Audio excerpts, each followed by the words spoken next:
গুটিয়ে রাখা হয়। তাহলে এই ন্যায়পাল কমিটি কী করবে? এই পুলিশটাকে স্বাধীনভাবে জন্য কাজ করতে পারে। এই ন্যায়পাল কমিটি কী করবে? যথাসময়ে নির্বাচন হবে, একেবারে রাইট সময় নির্বাচন হবে। নির্বাচন হওয়ার জন্য সরকার অনুমোদন দরকার নেই। এই ন্যায়পাল কমিটি কী করবে? বাংলাদেশের যে প্রশাসনিক অবকাঠামোটা আছে, যে প্রশাসনিক দপ্তরগুলো আছে, প্রশাসনিক যে প্রধান দপ্তর আছে, ওখানে একজন করে ন্যায়পাল কমিটি থাকে। ধরেন আপনি একটা সেবা নিতে ওখানে গেলেন, সেবা আপনি বুঝতেছেন যে সেবাটা আপনি করছেন, সরকারিভাবে রাষ্ট্রীয়ভাবে সেবা আপনি পাচ্ছেন না। তাহলে ন্যায়পাল কমিটির সদস্য যিনি থাকবে তার কাছে আপনি খোলামেলা করে বলতে পারবেন। দেখেন অ্যাকচুয়ালটা এরকম, রাত এরকম অন্ধকার, দিন এরকম আলো। এই যে আপনার মনের কথাটা আপনি বলতে পারলেন, ন্যায়পাল কমিটি ব্যবস্থা আমরা গবেষণা করে দেখছি। বাংলাদেশের প্রত্যেকটা গ্রামে এই যে ছাগল পালার জন্য কি তারা জাপান থেকে ট্রেনিং করে আসছে? মুরগি, ছাগল, গরু পালার জন্য বাংলাদেশের মানুষকে ট্রেনিং করে আসছে। তার মানে প্রত্যেকটা গ্রামে গঞ্জে কি হবে? মানে রপ্তানিমুখী কৃষি খাবার টাকা আছে বাংলাদেশে, টাকা তো কোনো সমস্যা না। হাজার হাজার কোটি টাকা পাচার হয়ে যাচ্ছে, টাকার কোনো অভাব নাই বাংলাদেশে। তাহলে উদ্যোগ নিতে হবে। ন্যায়পাল কমিটি কি করবে? প্রত্যেকটা গ্রামে রপ্তানিমুখী কৃষি প্রকল্প, কি গরু, ছাগল, হাঁস, ভেড়া এটা পালবে। আর প্রত্যেকটা উপজেলায় একটা করে প্রসেসিং জোন থাকবে। আপনি একজন কৃষক মানুষ এই ছাগলটা নিয়ে ওখানে বিক্রি করে দেবেন, মেশিনে প্রসেসিং করে প্যাকেজিং করে এটা বিদেশ করবে। আর আসবে কি? ডলার। আপনি দেখবেন প্রফেসর ইউনিসেফ মোটা হচ্ছে কোনো টাকা আনে নাই, কিন্তু আমাদের আপনাদের রিজার্ভে $30 বিলিয়ন আছে। এটা মাথায় নেওয়া যাবে না, এতগুলো টাকা। তাহলে এই টাকা ওখানে রেখে লাভ কি? এই যে আমরা শহরের লোক গাড়ি দিয়ে চলি, জুতা পারি ভালো, পাঞ্জাবি করি ভালো, খাই ভালো, কিন্তু শহরের গ্রামের মানুষ কি করছে? গ্রামের মানুষকে এই রাষ্ট্রের জন্মগ্রহণ করে নাই, এই রাষ্ট্রের দায়িত্ব না। আমি যে একটু কানা হয়ে জন্মগ্রহণ করছি, এটা দায়িত্ব কে নিবে? রাষ্ট্রকে নিতে হবে। আমরা সবাই রাষ্ট্র, শিশু জন্ম হওয়ার পরে রাষ্ট্র আসবে, এই সরকারি কর্মকর্তা আসবে, এসে বলবে শিশু তোমার বয়সটা, তোমাকে টিকা দেবো, শাস্তি দেবো, ওষুধ দেবো, SSC পর্যন্ত প্রেসিডেন্টের ছেলে, মুরগির ছেলে একই বিস্কুট খেয়ে লেখাপড়া করছে। আর আমার টাকা আছে, সন্ধ্যার পরে আপনি বিকেল থেকে ইংরেজি চিঠা নিয়ে এসে পড়ান, সন্ধ্যার পরে আমার আপত্তি নেই, কিন্তু সরকারি স্কুলগুলোতে একই নিয়মে পড়াইতে হবে, একই সিস্টেমে থাকতে হবে। SSCর পরে যদি সে অন্য কিছু করে, জুতা পালিশ করে, তখন তাকে মুক্তি দিল। তাহলে এখন রিক্সাওয়ালা বলবেন কেন? এখন আপনি রিক্সাওয়ালা বলবেন কেন? তাকে তো সুযোগ দেন নাই। তাকে রাষ্ট্রীয়ভাবে সুযোগ দিলে সে লেখাপড়া করে জীবন চালাইছে, সে হয়তো রিক্সা চালাইতো না। তাহলে এই ন্যায়পাল দরকার। ন্যায়পাল সাহায্য পারে, খুবই তো পান না। স্কুলে আপনি ঢুকান না, স্কুলে কে ঢুকাবে? রাষ্ট্র ঢুকাবে, রাষ্ট্রের দায়িত্ব, যেহেতু আমরা রাষ্ট্রের জন্য করছি। এবার রাষ্ট্রের যিনি ধরেন বিকলাঙ্গ আছে, যার মেধা নাই, বুদ্ধি নাই, তাকেও রাষ্ট্র থেকে রাষ্ট্রের দায়িত্ব। রাষ্ট্রের টাকা কিন্তু অভাব নাই। বাংলাদেশের 18 কোটি মানুষই সম্পদ, এই প্রত্যেকটা মানুষের বছর কিছু করতে আয় হয়ে আছে। এই আয়টাকে যদি আপনি আবার বিনিয়োগ করেন, ঋণ করে হ্যাঁ ঋণ করে দিয়ে গেছে, আমার ঋণ দরকার নাই, যে আপনার যদি ঋণ না থাকে তাহলে বছর শেষে এই টাকাটা আপনি একটা টাকা কিনবেন, পরের বছর 2টা কিনবেন, তারপরের বছর 3টা কিনবেন, গরু কিনবেন, তারপরে বিষয় গরুর ফার্ম দিবেন, তারপরে আপনারা 10টা লোক কাজ করবে। এইভাবে বিজ্ঞান হয়েছে, এইভাবে বিশ্ব উন্নতি হয়েছে। আমাদের যে বিশ্বাস আপনাদেরকে আপনি মনে করেন না আমি হলো যে রাসূলুল্লাহর আদর্শ মানি, রাসূলকে প্রতিষ্ঠিত করলে তার যে পর্যন্ত দেওয়ানারি হয়ে পর্যন্ত রাস্তায় থাকেন, বেরোন না। যদি বলেন যে আপনি রাসূলের আদর্শ রাজনীতি করেন, বা আমি তো আওয়ামী লীগ করি, আমার তো ব্যাক করবেন, আপনি বললে ভাই আপনি তো এই রাস্তায় আসছেন কেন? ওই যে রাসূলকে গালি দিচ্ছে, এই জন্য ওরা ঝেড়ে দিতে আসছি। তাহলে ভাই আপনি রাসূলের আদর্শে লঙ্গি পড়েন, ডাক্তার উপরে লঙ্গি পড়েন, আদর্শের রাসূলের আদর্শ। হ্যাঁ, আপনি অনুযায়ী এক কালারের কাছে দিচ্ছেন কেন? রাসূলকে এক কালারের জামা মার করে দিচ্ছে, সে মুসলমান এক কালারের জামা পড়বে। তাহলে আসেন রাসূলকে বলেছে যে কাউকে গালি না দিতে, তাহলে আপনি গালি দিচ্ছেন কেন? ওরে ভাই আমি তো বিএনপি করি, আমি তো রাসূল আদর্শ মানতে পারবো না, আমাকে একদম ঠ্যাং ভেঙে ফেলবেন। বাবা ভয়, এই যে 1-2টা মুদ্রার এপিটেপিটের ভয় বাংলাদেশে। আমি তো জাতীয় পার্টি করি, আমি তো একটা সরকার দল, আমাকে তো ধরে একদম দিবি নেই। এই যে ভয় মানুষের মধ্যে ঢুকছে, এই যে ভয় ভীতিকর পরিস্থিতি ঢুকাইছে 54 বছর ইতিহাসে, এই ভয় থেকে আপনাকে বেরিয়ে আসে। আপনি একজন মানুষ, একজন প্রেসিডেন্ট আর একজন সাধারণ নাগরিক, জীবনের মূল্য কি সমান কিনা? প্রেসিডেন্ট মরে গেলে কি তার মূল্য বেশি? তার জীবনের মূল্য আপনার জীবনের মূল্য সমান। সুতরাং সাধারণ মানুষকে মায়ের মতো দেশ থাকতে পারবেন। আপনি কি আপনার মায়ের শরীরে কিছু ফেলে দিতে পারবেন? বাজারে ফেলে দিতে পারবেন? বিড়ি খেয়ে ফেলতে পারবেন? তাহলে রাস্তায় ফেলবেন কেন? রাস্তাটা তো আপনার দেশ, আপনার মা, এটা আপনার মা। সুতরাং আপনার দেশে, আপনার মায়ের দেশে লাঠি তুলতে পারবেন না। আমরা বলতেছি বাসি নেবেন, প্রত্যেক দোকানদারের কাছে বাসি থাকবে, লাঠি থাকবে। যেই সন্ত্রাসী করতে আসবে তাদের কাছে বাসি করবেন, লাঠি নিয়ে বেরোবেন, ঘেরাও করবেন, ধরবেন, পুলিশে দিয়ে দেবেন। মারা গেল একদম লোকটাকে মেরে দিচ্ছি ভাই, এটা আমরা প্রমাণিত। দেখেন আমাদের বাজারে প্রত্যেক দোকানে একটা করে বাসি থাকবে, একটা করে লাঠি থাকবে। নর্মালি আমরা বলতে কেউ চাঁদা চাইছে তো বাসি ফুমাবে, লাঠি নিয়ে তাকে ধরে পুলিশে দিয়ে দেবে। আমাদের এই দেশটা আপনি যদি এমনি নির্বাচন চিন্তা করেন, ও কত টাকা আছে রে বাবা, অনেক টাকা আছে, ভালো হবে, দাম হবে। এমপি বানাইতে হবে যে লোক রাষ্ট্রের টাকাটা নিয়ে এসে সবার মধ্যে বন্টন করে নিজের পকেটে রাখবে না, পকেট এই পকেটে আল্লাহ রাসূল কি করছেন না, সারাদিন শেষে উনি তার ভাগে কিছু ঘরে নিয়ে গেছে। তারপরে দেশ আপনাকে ঠিক করতে হবে। যদি আপনি মনে করেন যে না আমার তো দায়িত্ব নাই, আমি তো ভয় আছি, আমার তো বাকি করি, আমার তো আমাদের সাথে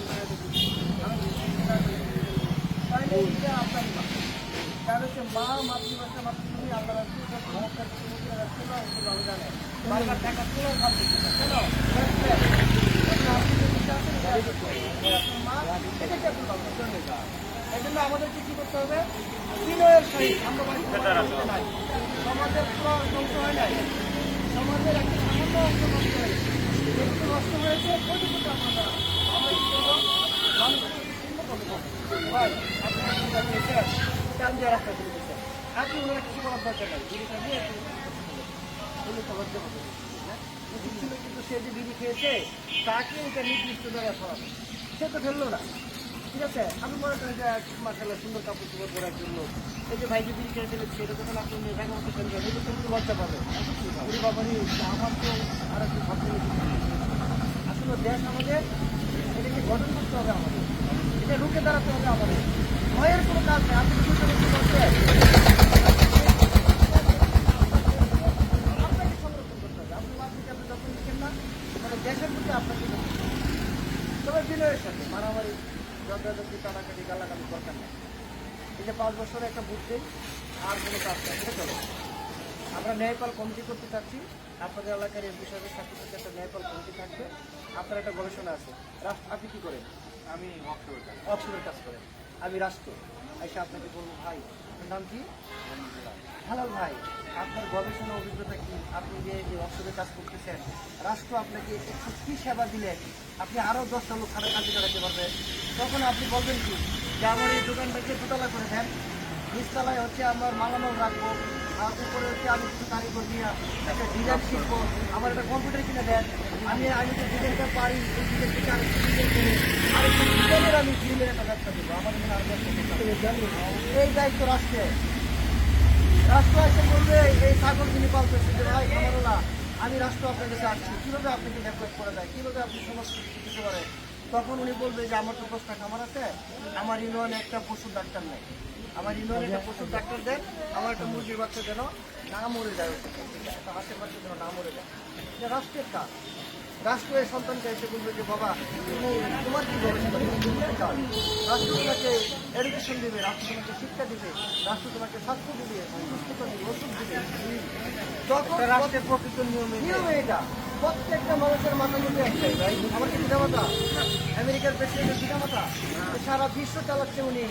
প্রত্যেকটা মানুষের ব্রেন তো সমান, আপনারা যে আল্লাহ কাজ, যে অক্সিজেন আপনি নিচ্ছেন আমিও সেটাই নিচ্ছি, প্রত্যেকটা মানুষই একটা দিকে নিচ্ছে, কিন্তু তাকে সুযোগ দিতে হবে। আমি আপনাকে সুযোগই দিলাম না, শুধু খালি ঢাকার রাজধানী, বাংলাদেশের রাজধানী ঢাকা আর ঢাকার রাজধানী গুলশান, খালি বিভাগীয় শহর গুলশান বনানী এটা সেটা বুঝছেন না, কেউ গাছতলা আর কেউ গাছতলা। এইটা রাষ্ট্রের দায়িত্ব নয়, রাষ্ট্রের দায়িত্ব যিনি রাষ্ট্র গ্রহণ করছে তাকে সমান সুযোগ দিতে হবে। তারপরে আপনি কী করবেন, স্টুডেন্টের ধরেন এক লোক ওই রাস্তার মধ্যে প্লাস্টিক চোখে মিশিয়ে দিয়ে টাকা বেরোয়, তাকে জিজ্ঞেস করে হলো কি ভাই তুমি তো স্টুডেন্টে থাকো, what you do, what you this condition. ওই লোক বললো ভাই আমি এত খারাপ ছিলাম, সরকার আমার মানে স্বাস্থ্য দিচ্ছে, শিক্ষা দিচ্ছে, সব দিচ্ছে, কিন্তু আমি ভাই খারাপ হবে।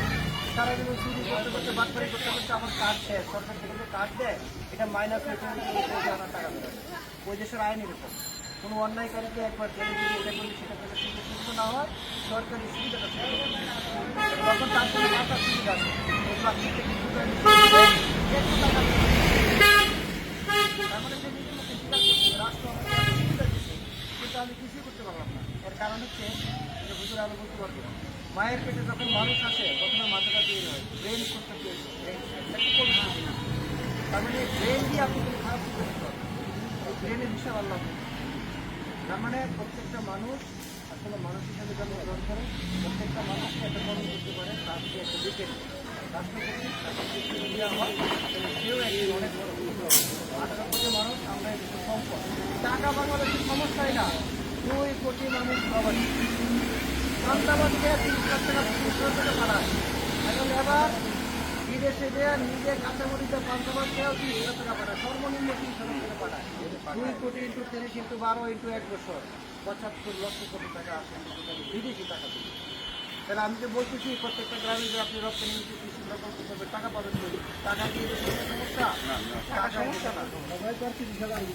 এই যে আপনি বুঝতে পারছেন আরো বেশি করে না কেউ পাঠায় 50 কেউ পাঠায় 1 লাখ আমি দিতে চাচ্ছি 12 বছর এইগুলো দেখতে 12 বছর না 1 লক্ষ 1.5 লক্ষ 2 লক্ষ কামাই করছে না তাহলে এই যে সব টাকা বাংলাদেশে আসছে এখন আপনাকে সরকার আপনার কাছে যাবে যে আপনি যে এত বছর বিদেশ করছেন আপনার অভিজ্ঞতা কি আপনার একটা অভিজ্ঞতা আছে না বিদেশে যে কাজটা করতেন আপনি বলবেন এই কাজটা বাংলাদেশে আমার আন্ডার আরো 50 লোক কাজ করছে আপনার কাছে কেউ গেছে আপনার আন্ডারে 50 লোক কাজ করছে আমি করার জন্য চেষ্টা করছি এই যে আপনি চেষ্টা করছেন সেটা মারা যায় আমাদের দাবি এটাই আমরা যে রাজনীতি করতেছি আমাদের রাজনীতির ক্ষমতায় আমাদের উদ্দেশ্য হলো এই নষ্ট সমাজের অংশটুকুকে মেরাজ করেছে আপনি তো বিড়ালের গোলায় ঘন্টা লাগাইতে হবে ঘন্টা লাগানোর জন্য কোনো রাজনৈতিক দল কোনো রাজনৈতিক শক্তি কোনো রাজনৈতিক সরকার আরেকটা রাজনৈতিক দলের ন্যায় বিচার করতে পারে না আর না হলে যাকে ফাঁসি দিয়ে দিতে হবে সে আজকে মুক্ত ন্যায় বিচার হয়েছে ভাই হয় ওইটা হয় না ন্যায় বিচার অথবা এটা হয় নাই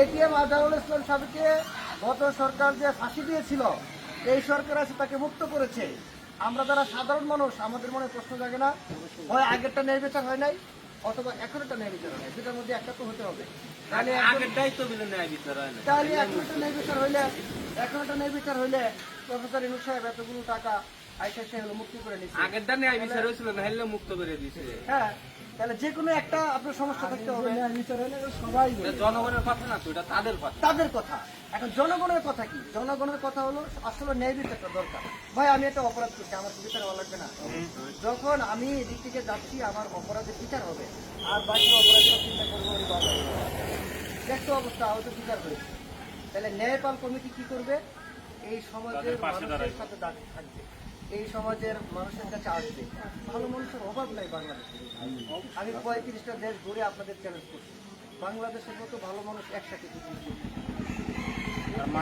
পৃথিবীর এমন কোনো দেশ আছে কতজন মানুষ ভালো মানুষ আছে প্রত্যেকের মধ্যে প্রতিহিংসা আছে এটাকে নাই এটা তো টিচিং দিতে হবে আমরা বাংলাদেশের মানুষ কাগজ কলমে শিক্ষিত সুশিক্ষা নাই এই শিক্ষাটা দিবে কে জানেন এই শিক্ষা দেওয়ার জন্য ন্যায়পাল দরকার ন্যায়পাল আসে বলবে আসে বুঝাবে যে ভাই